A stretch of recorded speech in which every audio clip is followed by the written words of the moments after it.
Oke, kita kembali lagi dengan pembahasan Qiang atau buku kuning chapter 3. Wow. Episode 1. Udah chapter 3.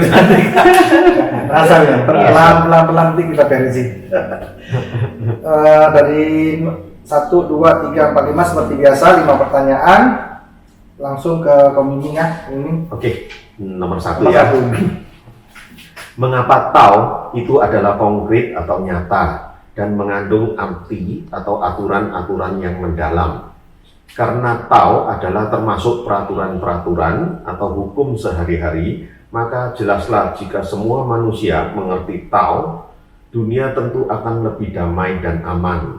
Kebenaran-kebenaran tentu akan terjunjung tinggi, karena itulah Tao menjadi suatu pengertian yang mendalam atau tinggi. Memang kalau mau ngomong Tao ini pada 1001 malam nggak habis-habis. Gitu loh. Ya kan, jadi banyak orang mencari Tao gitu, untuk mengerti Tao bagaimana ini itu. Nah, ini butuh waktu, pelan-pelan, step gitu loh. Gitu sih. Kalau mau dilihat sederhananya ya apapun yang ada di masyarakat ataupun di alam semesta ini itu adalah Tao gitu ya.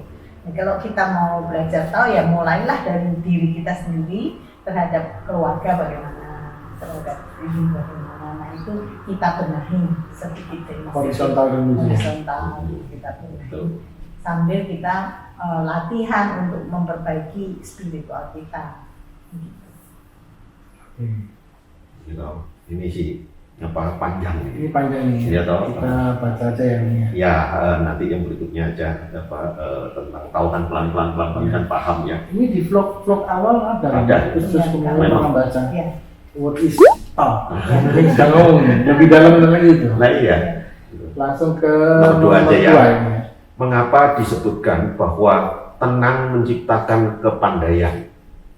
Yang dimaksud adalah bahwa kita menghadapi sesuatu harus tenang. Dalam keadaan tenang barulah kita dapat menghadapi atau memecahkan persoalan, hal-hal yang dianggap sulit atau bahaya. Ya memang sih, ketenangan ini penting gitu loh. Ya jangan kita ilmunya banyak tapi kalau pada saat betul-betul menghadapi blank, karena tidak ada ketenangan. Emosinya menutup dirinya, pikirannya jadi. Iya, itu. Contoh aja orang nonton bioskop, tiba-tiba ada kebakaran di dalam bioskop. Itu kan sesuatu yang sederhana. Kalau kita mau tenang, kita akan bisa keluar dengan selamat. Bisa ngantri. Iya. Tapi justru biasanya orang jadi kalut. Jadi emosinya udah main duluan sebelum pikirannya. Akhirnya malah kalau keluar berjubel, terinjak-injak. Itu. Ini maksudnya ya. Tenang itu menciptakan kepandaian. Oke, lanjut ya. Nomor 3. Mengapa dikatakan mencegah penyakit lebih penting daripada sudah sakit? Pada saat sakit baru diobati. Manusia tak luput dari serangan penyakit dan masih banyak penyakit yang belum dapat disembuhkan. Jika sebelum sakit kita dapat mencegahnya, tentu penyakit tak akan menimpa. Itulah sebabnya mencegah lebih penting daripada sesudah sakit baru diobati. Nah, gitu. Makanya kan semua manusia ini pengen sehat, ya toh, gitu loh. Nah kalau sehat ini bisa dipertahankan terus ya, nggak sakit-sakit. Karena itu jadi dicegah dulu dengan sehat ini, gitu loh. Gitu. Kebanyakan orang tuh nggak peduli, sakit dia merasa sudah sehat. Biasanya begitu. Ya. Merasa sehat terus. Bahkan sakit sedikit tidak diurusin, tidak dirasa. Itu. Ya bukan berarti kita harus paranoid ya, tapi maksudnya kita bagaimana waspada dan mencegah bagaimana kita hidup ini dengan pola hidup dengan yang sehat supaya kita nggak jadi sakit gitu. Kalau sudah terlanjur sakit, ya memang ada obatnya, tapi kan effortnya itu loh. Selain uang kan badan kita semua sakit semua. Kayak sesuatu contoh yang kanker aja. Kanker tuh kan sudah tumbuh. Lama penyembuhannya, walaupun mungkin ada yang sembuh ya, tapi kan penyembuhan tuh untuk effortnya itu kan lama sekali. Makanya mencegah lebih penting, gitu loh. Oke, kita lanjut ya, nomor 4 ya. Mengapa latihan Qigong atau pernapasan lebih berguna untuk mencegah penyakit daripada untuk mengobati? Latihan Qigong betul dapat untuk penyembuhan, tetapi jika sudah sakit parah baru ingin melatihnya, itu sudah terlambat.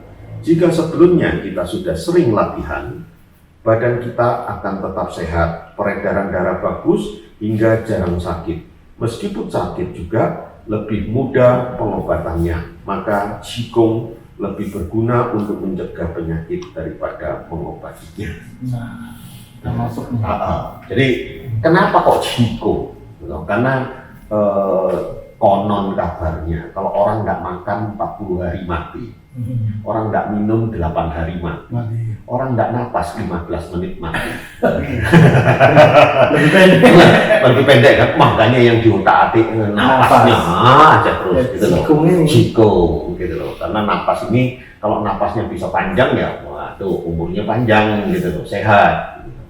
Nah itu gitu loh. Padahal kalau menurut saya pernah baca itu kan Qigong itu mulai diteliti itu 7.700 tahun yang lalu. 700 tahun. 7.700. 7.700. Yang lalu. Lama benar. Itu mulai dipikirkan pernapasan ini diteliti gitu loh. Nah, ini Qigong. Makanya kan Qigong itu untuk menyehatkan.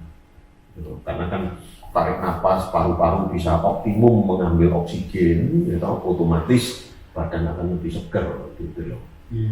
Peredaran darahnya juga lebih lancar. Gitu. Nah, tinggal sekarang pada saat darah itu peredaran darah lancar, ada energi yang bisa disalurkan dengan lebih baik. Nah, inilah hasil olah dari Qigong itu. Energinya bisa diarahkan yang diarahkan. Gitu. Oke. Gitu. Nah, ini bahas lagi Qigong. Ini nomor 5 nih. Nomor 5, Qigong dan tahan napas, apa bedanya? Qigong dan tahan napas itu tidak sama. Latihan Qigong yang penting ialah mengatur peredaran atau perjalanan Qi dalam tubuh kita. Tahan napas hanyalah menahan napas saja, seperti orang menyelam dalam air. Ya, kalau orang nyelam dalam air ya nahan napas, tapi kuat juga loh. Kuat yang nahan napas itu. Bingung sih. Yang nyelam nembak ikan itu yang tadi kosongan itu nggak pakai apa-apa itu. Yang cari mutiara Ini juga 30 sama. menit ya.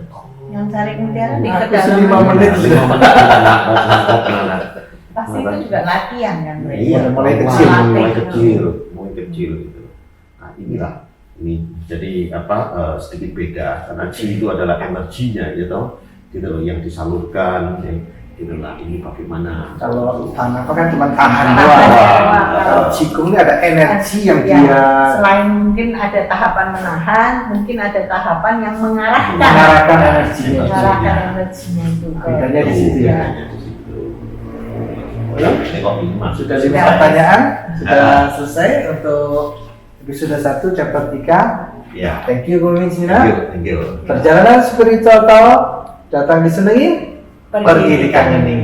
Dadah.